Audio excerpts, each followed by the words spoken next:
Optimism to the point of delusion from a very optimistic person.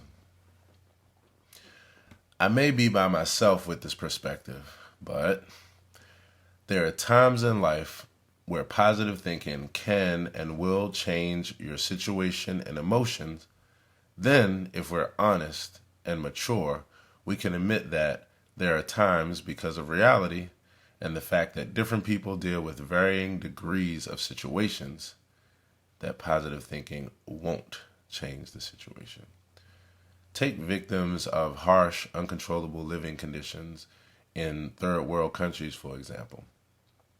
Contrary to popular belief, I don't believe we are totally in control of our emotions all the time and how things affect us. The best thing we can say is that the evidence shows we, in part, are in control and have some influence over how we feel. The other part is due to our biological makeup, evolutionary flow, and experiences, etc. And that we are also subject to our emotions. They happen to us. I also don't believe that the only way to peace is believing that things will be better all the time. This is one part of the equation. And to believe otherwise, to me, dismisses the scenarios where the contrary is obviously and actually true, even though our judgments of the situation, people, their feelings, and what we feel is the resolution is different than what's happening.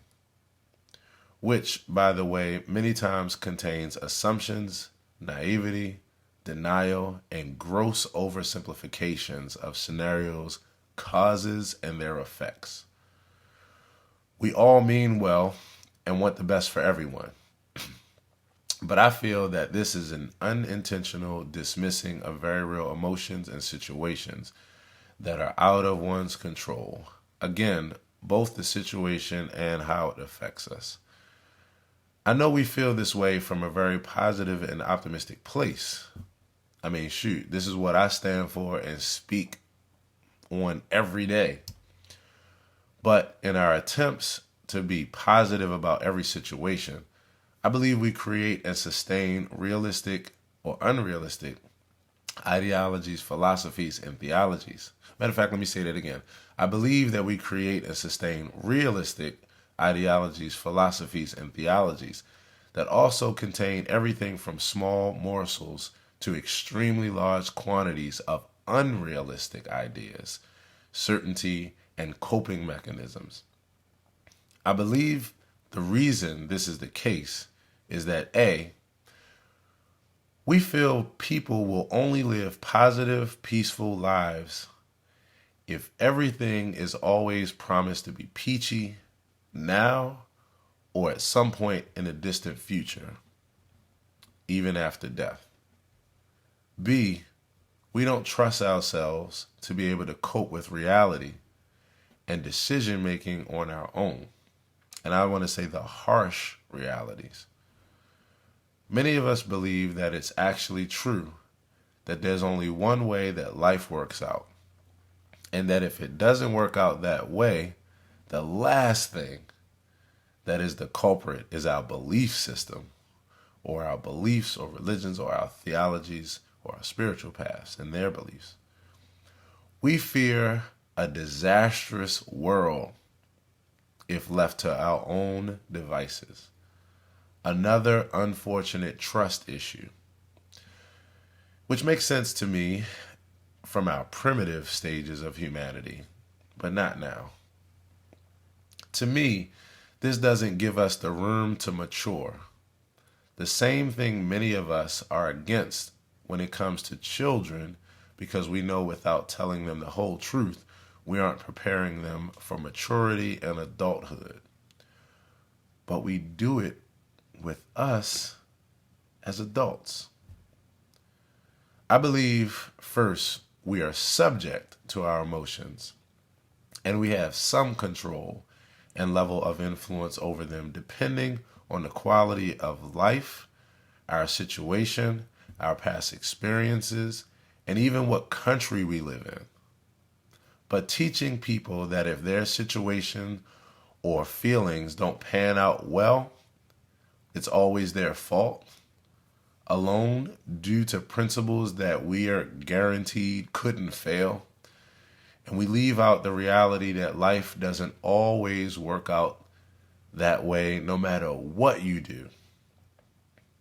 I see people every day who don't know how to rationalize irreversible things in life because they've been told or teach themselves that if things don't go a certain way, it has to be due to their own failing of applying 100% guaranteed religious and spiritual principles.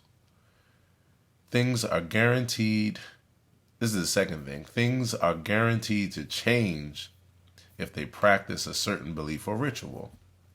And they don't know what to do when things don't change and they practice that. Or worse, that they are somehow unworthy or undeserving and should be grateful that anything is going well in their life. This is very sad to me, etc., etc.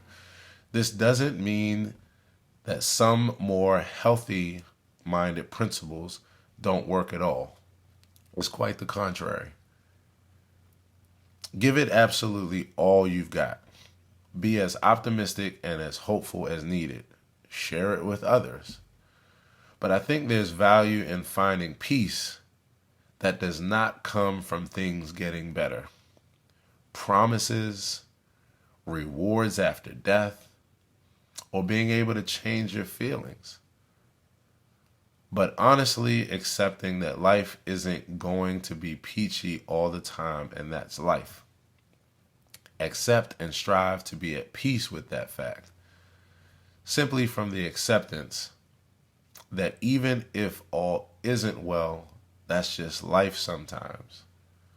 We teach it to kids all the time when we move from the system based on certainty of positive rewards or outcomes to the it's just the right thing to do mentality. We do this a lot when we go from, clean your room because I said so, to clean your room because it's going to make you a better person, a neater person. Or don't say these things because I said so, to don't say these things because they're going to cause you to have problems in life as far as getting opportunities. We give them the real deal. And we help them to take solace in the fact that things are not guaranteed. But we don't do the same thing with our beliefs. To me, with this mindset, you have the best of both worlds. Realistic optimism, void of unnecessary confusion of why life is what it is at any moment. We already have enough to deal with the basic human condition of loneliness, vulnerability, mortality, etc. We don't have to put our lives' efforts into having to create band-aids to put on top of band-aids and far-reaching, exaggerated attempts of coping mechanisms. I'm just saying.